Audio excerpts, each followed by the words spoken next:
Well, now it's time for another of our informal chats with honourable company members. And today it's our former warden, in fact. It's Dusty Miller. A lot of people know Dusty, of course. And perhaps I should be a bit more formal, Dusty, at this stage and give you your correct title, which is Air Marshal Sir Dusty Miller, which is a bit of a mouthful, really. But I hope it's, and I'm sure it is, in fact, your awards and the medals and things you've been given, it's in recognition of a fantastic career in the RAF, one which I think lasted about 40 years. Yes, that's correct. Interesting enough, whenever I speak to air cadets, and often I'll be in front of them either wearing full uniform with medals or maybe my mess kit medals, and they all sit there with big eyes looking a bit aghast. I say, don't worry about all the bling. I said that all comes from lack of imagination and military travel. And you're quite right. A career over some 40 years, you'd expect to have some bling at the end of it. Well, one would hope so. Anyway, you must have been doing something right. Maybe we could just sketch out the first few years. You joined, I think I'm right in saying, in 1967, when you must have been a lad. Yes, I was still 15. In fact, I was about 2 months short of my 16th birthday, and I joined as an apprentice. Yeah, I did a 2-year apprenticeship and qualified as an airframe fitter. But by that stage, I'd managed to work my way through the selection system to then go almost immediately into officer training. And at the end of that, I then went into flying training, and that's where the career really started. So before then, Dusty, where did you grow up? Where did you call home in those days? I was born in Winchester, and then my father was an architect with the New Towns Commission, and we moved to Crawley in Sussex when it was little more than a pile of very sloshy mud. And I actually don't recall what age I was when we moved. It was probably about 6 or 7. But unfortunately, my father was struck down with a brain tumour when I was 9. Oh, God. And he passed away when I was about 11 and a half. Yes. And my poor old mum was left with I have an older sister and a younger brother. With and again, if you project back to sort of the 1950s typical housewife, couldn't drive, didn't work, couldn't even write a check in a checkbook. And so she had quite a struggle. So one of the things she did was, in fact, was the best decision she ever made, was she started manoeuvring me towards actually stopping this education malarkey and getting on finding paid employment.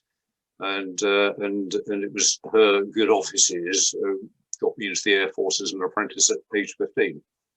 So was that a sort of, you went to the careers officer at school, or just went to the local RAF recruiting office as such? No, my mother wrote to the Royal Air Force and signed it with my name saying, "Dear sir, I'd like to join." And they wrote back. And in fact, those days, you were addressed as rather Mr. It was Master, Dear Master Miller. And they'd enclosed a railway warrant to get me to the nearest careers information office. And it unfolded extremely smoothly from there. And as I say, as the tender age of 15, I must admit, when I looked at my son when he was 15 and thought, would I do that with him? Well, obviously, the circumstances were very different, but the answer was definitely not. But you were happy to go, though. That's the thing, isn't it? One assumes you were happy to go. I was extremely happy to go. Yeah. But when I arrived there, I realised that all that happiness was probably a little misplaced. I was desperately homesick, as you'd imagine, from any 15-year-old lad. But it was one of those things where really there was, apart from the motherly love and the family home, there was nothing much to go back to. And so it really was a case of dig deep and actually determine your own future. And the Air Force is, and it is today still, a place where, yes, they'll allow you to do that. If you've got the qualifications and the skills needed, then actually the sky's the limit. And I suppose that's one of the key points in a way, isn't it? It is a sense of qualifications rather than just being a nice bloke. You know, you've got to actually pass some exams in order to get up the ladder. Yes, I was a bit short of GCSEs as they are today, or O levels then, but they they provided the facilities in the evenings when we weren't doing other stuff to actually go back to school and do further A-levels. And I got up to the minimum qualifications that way. But then there were all sorts of boards and exams just to get to Biggin Hill. Yeah. Which is the selection centre. Biggin Hill in those days, it's now Cranwell. And happily succeeded there. So it was it sort of an ambition on your behalf to sort of go up the promotion ladder? You must have been very determined to do that, really, because you had, was it 8 promotions in as many years? From 67 to 75, I think it was. I think it was 8 promotions I counted. That's quite a lot. It's always interesting actually digging into what motivates you, and certainly in the early stage the motivation was to actually fulfill my mother's fondest wish. And once you get into the habit of doing that, it's very hard to stop. And certainly once I started flying in the fast jet world, so the Jaguars, it's an incredibly competitive world. Every man is jostling to be top dog. And actually, it's jostling amongst a very competitive and extremely high quality group of peers. And it's very difficult to back away from that once it gets into your blood. Yeah. And how much of your career was your mum managed to see? Is she still with us, for instance? No. She passed away in 2002. Okay. But in fact, she passed away. It was shortly after I came back from Saudi Arabia, having been the air component commander for the opening round in Afghanistan. And so she wasn't even aware of the fact that I got a CBE out of that business, which was a great pity. But she would have been delighted had she seen the whole thing through. I mean, I can't imagine how proud she must have been of what you achieved. From what you said, without patronising, a bit of a sticky start, really, for you. Yes. And your brother and sister, of course, as well. Yeah. But she must have been extremely proud. Yes, I think she was. Yeah. Yeah. Good. Tell us about the flying then, Dusty. When did you? So you go through this process of accruing ranks and being promoted on a fairly regular basis. I think, was it 1975? Is that about when you went through the started the officer training route? No. I finished my apprentice training in 1969. I started officer training 1 month after finishing apprentice training. The officer training was just 4 months, and then I went straight into flying training. Yeah. So by 1971, I had my wings. Right. And finished flying training, and I then became a qualified flying instructor. It's a system the Air Force called creamed off QFIs, and I missed being a teenage QFI by only a couple of weeks. It was a very close thing. Yeah. And the value in that is I didn't like it at the time because I was hoping to fly Harriers or something like that. I didn't want to go back teaching other young people. The young students will relate more closely to a young flying instructor. The big downside I found as an instructor is I ran out of things to teach and methods for teaching because I'd gone through flying training fairly quickly and successfully. And it meant that I found it quite hard to comprehend why some of my students were struggling with fairly easy phases. There's a great deal of value in taking somebody who struggled themselves but ultimately succeeded, because they've learned a lot of tricks down the way. Where it was my passage through flying training was monkey see, monkey do. Monkey didn't actually understand what was going on. And when it came to teaching other people, it made it a lot more difficult for me. And actually looking back and being honest, it probably made it quite a lot more difficult for some of my students because sympathy evaporated rather quickly from my side of the cockpit. Of course. So in the 70s and 80s, you mentioned Harriers. Were they the primary RAF plane at the time? They were, weren't they, I think? Well, at the time when I was looking forward to flying fighters, then yes, they were. But by the time I actually went through the 2.5 years as a flying instructor, the Jaguar was just coming on stream. And and I was posted into one of the early Jaguar squadrons. In fact, the first squadron that formed in Germany. Okay, and was that your favourite plane, or what came after that? Where did you fly after the Jaguars? Oh, Jaguar. Immediately after Jaguar, I went back to the Hunter as a flying instructor. Now a little bit older, a little bit more mellow, a little bit wiser. I was in my mid-20s by this stage, so that much older. And on to eventually I flew the Tornado. And you see, which is my favourite. They were all my favourites. Any aeroplane is a great aeroplane as long as you're sitting in it and it's flying. Yeah, they all have strengths and they all have their bits that you don't particularly enjoy.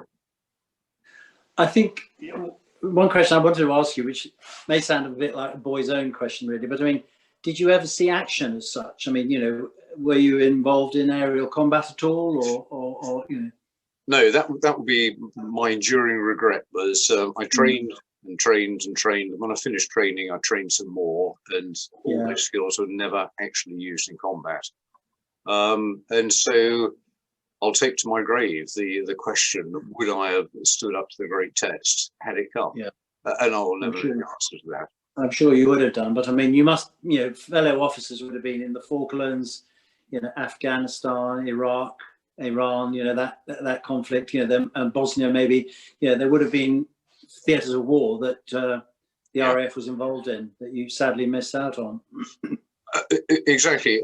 Tested in slightly different ways, though. Certainly, and operational deployments are the things I always enjoyed most, but they were always in a ground-based command position rather than sitting in a cockpit actually doing the business. And I must admit, in Gulf War I, because we trainers formed units as squadrons, but then when Gulf War I came along, we deployed as 2 squadrons or 1.5 squadrons glued together. But you can only have one boss. Yeah. And so for the majority of Gulf War I, Leslie and I were stuck back at Bruggen in Germany, basically as OC welfare. And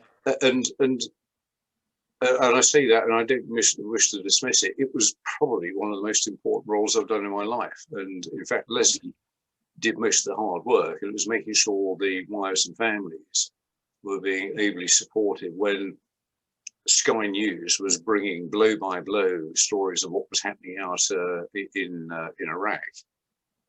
And they were telling us about losses of tornadoes well before the system informed the wives. And so the job of OC welfare and his missus was suddenly very, very important. And as soon as that was over, I then deployed the guys who'd done the fighting came home.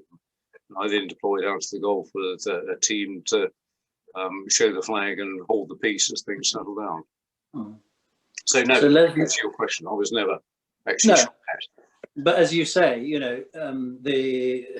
the guys behind, the guys and girls, I should say nowadays, of course, behind the scenes, the people that are planning the strategy and planning logistics and all the rest of it, they have a vital role. The guy sitting in the cockpit with his thumb on the button or whatever it is, pressing with the missiles, is the pinnacle of a very long supply chain of supplies and individuals, isn't it? Yeah, absolutely right. Well, I often talk of the Battle of Britain pilots, and they were the lethal tip of the spear.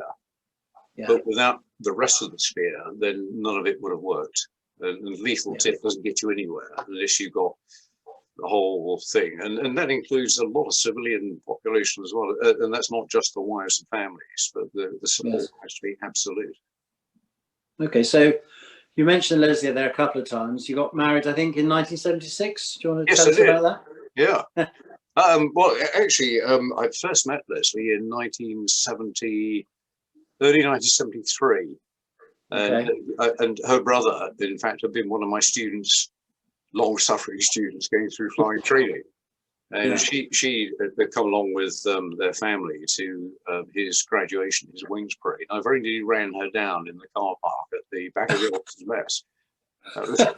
That was not just the first time we met, it's the first time I saw the flash of the eyes. Graham? Yeah, we married in 1976, and And I mean, God is a very merciful fellow. We're still married today. Yeah. But I have a great admiration for service wives in particular, because they are moved around. You've lived all over the place, haven't you? Both of you, as a couple, I mean, and your children come along as well. It's a hell of a commitment, isn't it, to service life? Well, you're absolutely right. And all credit to Leslie. I've said this many times. Whenever I was posted, before we had children, we both moved together. As soon as we had children, then children's schooling starts to really dominate the need. And invariably, I would go to wherever I was going to, and Leslie would follow on later at the end of one school term and the transition to the next.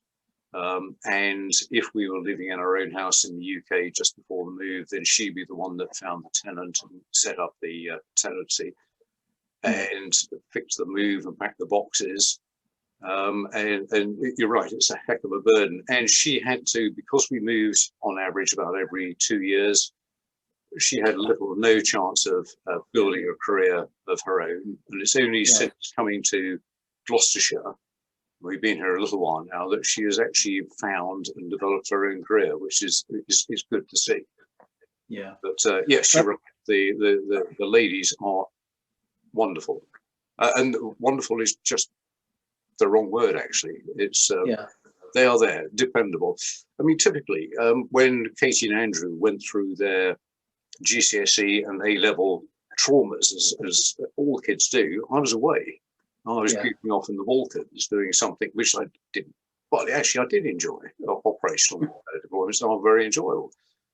I couldn't do anything to support Leslie or the kids through their exams and the reception of their results. The only thing I could do was say to Leslie, the decisions are yours. I'll stand by this when I come back.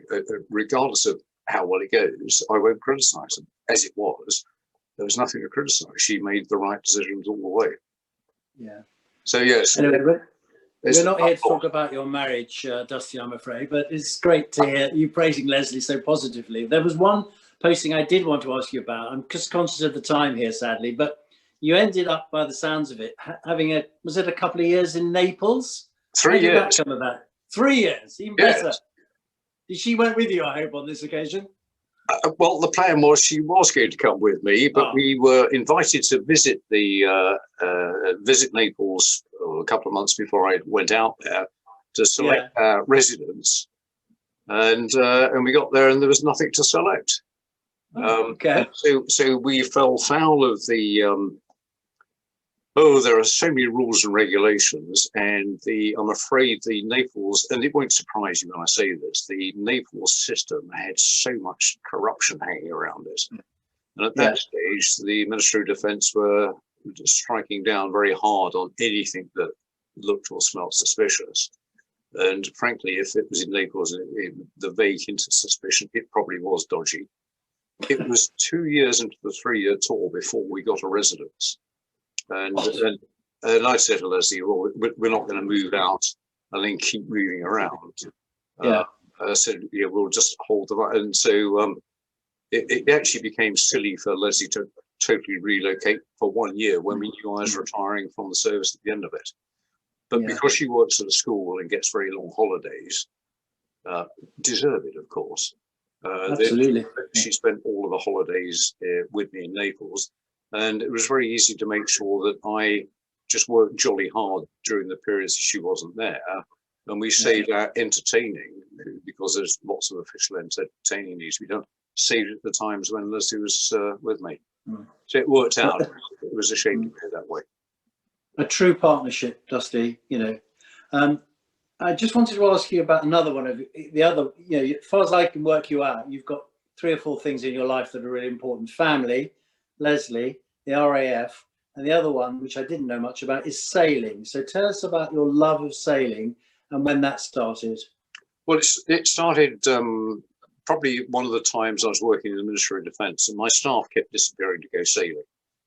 And because in the military, it is tagged as adventurous training, and therefore it actually helps develop the individual. Their sailing trips, or the time they were getting for their sailing, was free. And so they have however much leave in the year, plus they're sailing. And I thought, it's quite a good deal, this. And it got to the stage where I thought, I need to try it myself. And a colleague of mine, who I'd known for some time, was advertising an exped, a sailing trip, the following summer. So I put my name down for it. Experience and qualifications, I know the skipper. And I went on it, and I arrived down at Plymouth, and it's a rather nice looking yacht, owned by the Royal Air Force Sailing Association. And I went inside and looked around, and I thought, there's 8 of us in the crew. How on earth are you going to get 8 fully grown blokes in a boat this size? It was not a small boat, and it was tight. And by the first 36 hours, I was beginning to think, this is the worst thing in the world. I cannot believe anybody enjoys it. And yet by the end of the week, and a lot of this was down to the skippering of a chap called Hoppy Granville White, the guy who'd organised it. He could see that this bloke who didn't know anything about sailing wasn't really enjoying himself. He kept giving me little jobs that were just about on the edge of my ability to perform, and he made it more difficult as the week went on. By the end of the week, I was committed. I loved it. Yeah. But I didn't just want to be a deckhand. I wanted to be a skipper. Of course. And that's where it started. And it's one of these things where Leslie thinks I'm mad. You know, she would never get to say with me. She can't understand it. And yes, you do get wet. You do get tired, you get cold, you get hungry, all these things, but it never lasts for very long. But actually, it's remarkably similar to flying an aeroplane. You're out there with the elements will always win. But if you're sneaky, you can actually work alongside the elements and still get what you want out of it.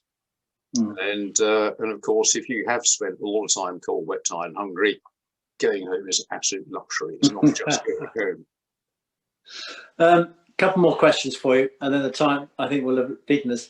What do you like as a passenger in a commercial plane? What's it like for you sitting there when somebody else is doing the business at the front end? This is without a word of a lie, Mark. You have to believe me. Normally, I'm asleep before we've got to the end of the runway. Okay, good. If it's all going to go wrong, you don't want to die bunched up, do you? No, fair enough. Okay, seriously. Okay, second question. The nickname Dusty, because I know you have another name, a given name. So, how long have you had the nickname for? Well, the first 2 years of my service career, when I was an apprentice, I was probably only ever referred to as with my surname. Yes, of course. It was when I was going through officer training, the sergeant on the drill square. I don't know if I'd done something wrong, probably. He said, and what do they call you, Miller? And he then raised the nickname of Dusty. And of course, everybody on the course who was behind me on the parade square thought that was a great idea, and it stuck. And actually, it turns out to be quite a useful defence mechanism, having 2 names. And what does Leslie call you?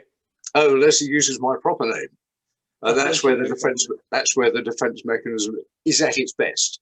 Because if I hear my proper name being called, I pay attention very quickly. Okay. Finally, Dusty, a little birdie tells me that you have another role to take on in a couple of years' time. I think it is as High Sheriff of the county. So that's a fantastic honour. So how did that come about? Do you know? Have you any ideas on that one? To be honest with you, I'm not altogether sure. There's a High Sheriff Selection Committee chaired by a colleague of ours, Hugh Tollimarsh, who's the chairman. And out of the blue, I had a phone call and asking me if I would be prepared to be nominated for the years 2022-23. I thought about it, consulted Leslie, and agreed. Yes, I'm quite looking forward to it. Well, hopefully the worst of the pandemic in terms of our ability to interact socially, which we cannot at the moment. Hopefully the worst of that will be well behind us by then. Yeah. Because I think the product of the pandemic is a lot of people are going to need a lot of support. A lot of people who perhaps don't need a lot of support still want ugly much to come along and say, well done and thank you. And I think that it will be a busy year, so long as the vaccine works the way the Prime Minister presently sees. Well, I think on that note, we all keep our fingers very firmly crossed, and, Yes.